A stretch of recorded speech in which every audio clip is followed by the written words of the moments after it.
దేవుడు ఎవరిని దృష్టిస్తాడో తెలుసా? నీతిని, న్యాయమును అనుసరించే వారినే దృష్టిస్తాడు. అటువంటి వారిని అధికారంలో నిలబెడతాడు. ఆ అధికారంని స్థిరపరుస్తాడు కూడా. అంతేకాదు పిల్లల కోసం కూడా చెప్తున్నాడు ఈ సామెతలో. అదుపులేని బాలుడంట తన తల్లికి అవమానం తెచ్చును. తల్లి తండ్రి మాట వినకుండా ఏ బిడ్డ కూడా బాగుపడలేడు. తల్లి తండ్రిని సన్మానించి తల్లి తండ్రి మాటకు లోబడేవాడు గొప్పవాడవుతాడు. అంతేకాదు మనము నీతిమంతులు ఎన్నిసార్లు పడినా లేస్తారు, కానీ దుష్టుడు ఒక్కసారి పడినా పడిపోతాడు. అలాగే మన పిల్లలు మంచి మార్గాలు నడవాలంటే వారిని శిక్షించాలంటే వారిని గాయపరిచేంతగా కాదు.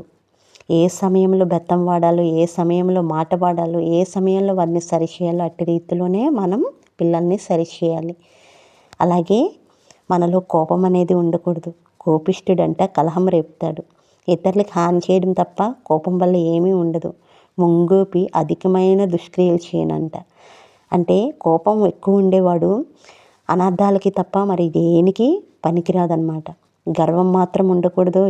గర్వం ఉంటే దేవుడు తగ్గిస్తాడు. ఎవరు తగ్గించబడతారో వాళ్ళు హెచ్చించబడతారు. ఎవరు హెచ్చించబడుకుంటారో వాళ్ళు దేవుడి చేతిలో తగ్గింపబడతారు. అంతేకాదు ఆతురపడి మాట్లాడొద్దంటున్నారు. మనం ఎక్కడైనా ఏ మాట మాట్లాడాలి, ఏ మాట మాట్లాడకూడదో దేవుని వాక్శక్తి ప్రకారం నడవాలి. ఈ సామెతలు చదువుతున్నప్పుడు ప్రతి ఒక్క హృదయం కదిలించబడుతుంది. ప్రతి ఒక్క హృదయము సరిచేయబడుతుంది.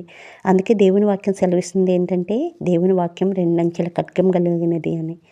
మనం ఆ వాక్యం చదువుతున్నప్పుడు మన హృదయాలు తేటపరచబడతాయి.